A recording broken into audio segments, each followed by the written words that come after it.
네, 이어서 김기성 앵커가 꼽은 이슈잇 함께하도록 하겠습니다. 첫 번째 이슈부터 살펴보도록 하죠. 네, 첫 번째 이슈는요. 리투아니아, 조금은 좀 생소한 국가일 수도 있는데요. 중국에 대한 경계심을 드러냈네요. 중국산 샤오미폰을 폐기하라고 했다는데 배경이 어떻게 네, 되나요? 그렇습니다. 그러니까 리투아니아 국방부의 사이버 안전센터가 보고서를 발간을 했습니다. 그 내용을 볼 것 같으면은 샤오미 이 폰에 중국산 샤오미 스마트폰에 검열 기능이 있다라는 그런 얘기입니다. 그러니까 뭐 자유 티베트, 대만 독립 만세 뭐 이런 단어를 갖다가 입력을 하면 이게 검열 기능이 있어가지고 네. 이걸 갖다가 싱가포르에 있는 서버로 보낸다 하는 그런 얘기인데. 대략 한 499개 단어를 검열할 수 있다 이렇게 얘기를 했고요. 그러면서 지금 현재는 그 기능이 꺼져 있지만 언제라도 원격으로 다시 킬 수 있다 이렇게 얘기를 하고 있습니다. 그리고 또 샤오미폰의 이 사용 기록을 갖다가 싱가포르에 있는 서버로 지속적으로 보내고 있는데 이거는 리투아니아뿐만의 얘기가 아니다. 세계 모든 나라에서 샤오미폰은 다 마찬가지다 이렇게 얘기를 했습니다. 그리고 또 샤오미폰뿐만 아니고 화웨이 폰에 대해서도 이게 앱 갤러리에 앱스토어죠. 앱 갤러리에 보안상 문제가 있다 이렇게 지적을 하면서 국방차관이 기자회견을 했습니다. 뭐라고 이랬는가 하면 지금 말씀하신 것처럼 샤오미 폰을 가지고 있다면은 버려라. 빨리 처리를 해라. 그렇게 네. 얘기했고 중국산 휴대폰은 사지 말라. 이렇게 얘기를 경고를 한 겁니다. 네, 대놓고 네. 말이 경고지 사실은 권고라고 하기도 그렇고 경고라고 하기도 그렇고 좀 비난을 좀 한 것 같은데요. 리투아니아가 중국과 사이가 안 좋죠? 네, 굉장히 안 좋습니다. 네. 그러니까 작년 10월에 지금 현 정부가 들어섰는데 그 이후에 사사건건 중국하고 부딪히고 있다 이렇게 보시면 될 것 같습니다. 지난 3월이었죠. 대만 무역 대표부를 갖다 개설을 했습니다. 이거 중국이 제일 싫어하는 거거든요. 그러니까 하나의 중국 해가지고 대만을 인정하는 것 자체를 싫어하는데 리투아니아가 대만 무역 대표부를 설립을 해가지고 중국의 심기를 건드렸고요. 그리고 또 5월에는 무슨 행동을 했는가 하면은 이 중국이 이 유럽 17개 나라하고 인프라 투자라든지 협력에 대해서 논의하는 회의가 있습니다. 17+1이라는 17개 유럽 국가들하고 중국 플러스 1 해가지고 하는 회의인데 여기 리투아니아가 탈퇴를 했던 겁니다. 그랬더니 중국도 가만히 있을 중국이 아니지 않습니까? 그렇죠. 잘 아시겠지만은 일단 리투아니아의 주재 중국 대사를 소환을 했고요. 그러고 난 뒤에 아마 기억을 하실 겁니다. 네. 화물 열차가 리투아니아 가는 걸 갖다가 막았던 겁니다. 이렇게 서로 간에 지금 상당히 이 티격태격하면서 안 좋은 그런 분위기가 있는데 이제 스마트폰을 걸고 나왔다 이렇게 보시면 될 것 같습니다. 왜 리투아니아가 그러면 이렇게 중국하고 상당히 멀리 떨어져 있는 나라 아닙니까? 그렇죠. 그럼에도 네. 불구하고 왜 이렇게 티격태격하느냐 이 부분에 대해서 외신들이 분석해 놓은 걸 보면은 리투아니아는 소련 옛날 소련 공산당의 지배를 받았지 않습니까? 그래가지고 공산당에 대한 감정이 굉장히 안 좋다 그럽니다. 그리고 결국은 이 러시아하고 대척 관계에 있으면서 결국은 유럽이나 미국의 도움을 받아야 된다라는 그런 생각이 짙기 때문에 아무래도 중국과의 관계에서 미국 쪽으로 많이 기우는 그런 나라다 이렇게 보시면 될 것 같습니다. 네, 리투아니아와 또 중국의 샤오미 핸드폰에 관한 이슈 첫 번째로 좀 다뤄봤습니다. 이어서 두 번째 이슈도 좀 살펴볼 텐데요. 두 번째 이슈는요.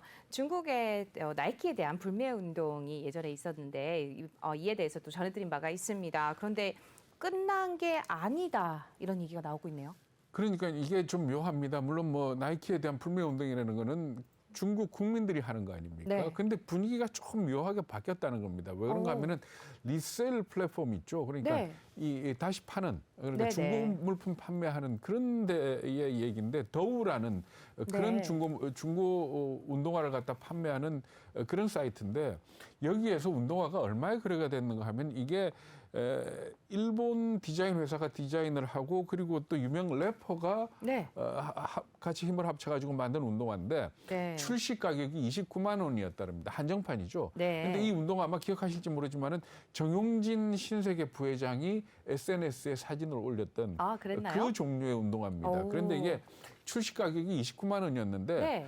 꽤 인기가 있었다 그럽니다. 그래서 대략 한 2만 위안 정도의 이 리셀 시장에서 거래가 됐었는데 이 더우라는 데서 얼마에 거래가 됐는가 하면 무려 6만 9,999 위안, 우리 돈으로 따지면은 1,279만 원에 거래가 된 겁니다. 그러니까 네. 만약에 불매 운동이 계속되고 있고 분위기가 안 좋다면은 아무리 리셀 시장이라 하더라도 이렇게 나이키를 갖다 대놓고 비싼 값에 거래가 되겠느냐 하는 이 부분들을 지적을 하면서 중국에서 나이키에 대한 불매 운동이 네. 사그러든 거 아니냐라는 그런 지적을 하고 있는 겁니다. 그랬더니 이 더브라는 사이트에서 뭐라고 얘기를 했는가 하면 이거는 개인이 올렸던 거고 거래가 안 된 거다라고 하면서 삭제를 시켜버렸거든요. 근데 사실 최근에 이 나이키 한정판 운동화가 1,000만 원 이상에서 거래된 일이 꽤 많다. 한 20건 정도 된다 그럽니다. 그러니까 그런가요? 그걸 놓고 조금 중국 국민들 사이에 나이키에 대한 불만은 좀 불매 운동화 사그러든 것 아니냐 이런 얘기들을 하고 있는 겁니다. 네, 운동화 한 켤레에 1,279만 원이요.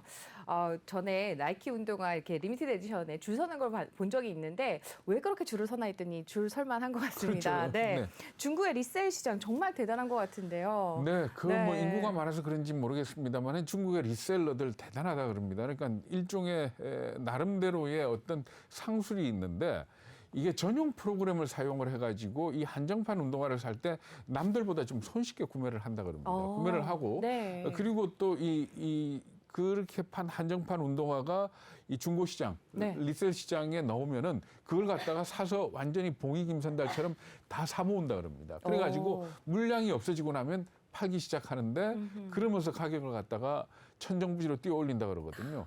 그럼에도 불구하고 운동화 한 켤레에 1,200만 원? 네. 뭐 언뜻 이해는 안 됩니다만은 워낙 인구도 많고 빈부격차가 심한 나라니까 돈이 많은 사람은 뭘 해야 될지 모르는 나라 아닙니까? 그러다 그렇죠. 보니까 그런 건데 여기에 대해서 뭐라고 지적을 하는가 하면 이게 결국은 일종의 가격 조정 아닙니까? 그렇죠. 그렇기 때문에 이것도 아마 중국 당국의 표적이 될 수 있다라는 그런 얘기까지 나오고 있습니다. 그렇겠네요.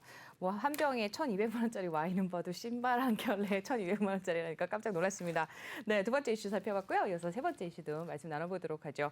네, 삼성전자가 이번에는 두부 과자 공장을 도와줬다. 이게 무슨 내용이죠? 네, 아마 아실 겁니다. 네. 삼성전자가 중소벤처기업하고 그리고 중소기업 중앙회하고 힘을 합쳐가지고 중소기업들의 스마트 공장 구축을 지원해주는 그런 시스템이 있습니다. 그런 네. 프로그램이 있는데 기억하시겠지만은 우리 왜 코로나 사태 초기에 마스크 공장을 삼성이 도와줬다. 네. 그래가지고 불량률이 떨어지고 생산량이 늘어났다라는 기사 아마 기억을 하실 거고 네. 그리고 또 아마 이거는 뭐 온 국민들이 알고 계실 겁니다만은 최소 잔량 주사기 이것도 삼성전자가 도와줘가지고 금형이나 이런 개발을 했던 그런 거거든요. 네.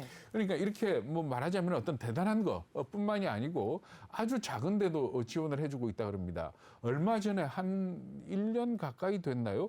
김치 공장을 자동화하는데 삼성전자가 도와줬다라는 그런 얘기가 있었거든요. 네. 그런 보도가 있었는데 이번에는 보면은 두부 공장을 도와줬다 그럽니다. 그래서 두부 공장을 갖다 자동화를 했는데 생산성이 얼마나 향상이 됐는가 하면은 88%가 향상이 됐고요. 네. 그리고 또 이 두부 과자를 만들다 보면은 이게 불량률이 많다 그럽니다. 그러니까 제대로 된 제품이 아닌 좀 잘못된 과자가 나오는데 이 네. 불량률을 갖다가 10분의 1로 줄인 걸로 이렇게 나타났습니다. 뿐만 아니고 이 두부 공장뿐만 아니고 김부각 공장, 김부각 아시죠? 김 튀긴 네, 거. 그렇죠. 김부각 공장도 이 삼성전자가 나서 가지고 자동화를 시켜줬는데 이 공장 같은 경우에도 생산율이 11% 올랐고 그리고 네. 또 폐기율은 무려 50%가 줄어들었다 이렇게 얘기를 하고 있습니다. 네, 뭐 삼성전자의 중소기업 지원 뭐 여러 차례 보도가 됐었잖아요. 네, 그렇습니다. 그러니까 제가 말씀드린 무슨 마스크니 최소 잔량 주사기, 네. 김치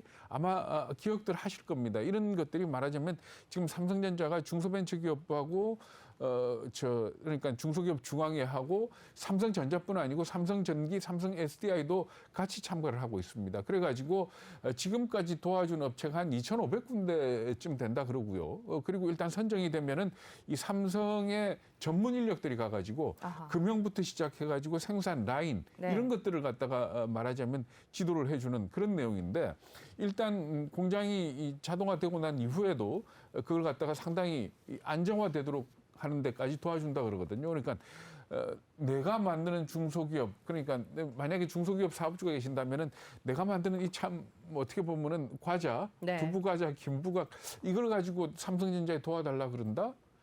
좀 용기가 네. 안 나실 수도 있는데 네. 제 생각에는 용기를 내서 중소벤처기업부나 아니면 중소기업 중앙회에다가 신청을 하시면은 네. 그러니까 자동화할 수 있는 어떤 충분한 여지가 있을 거다.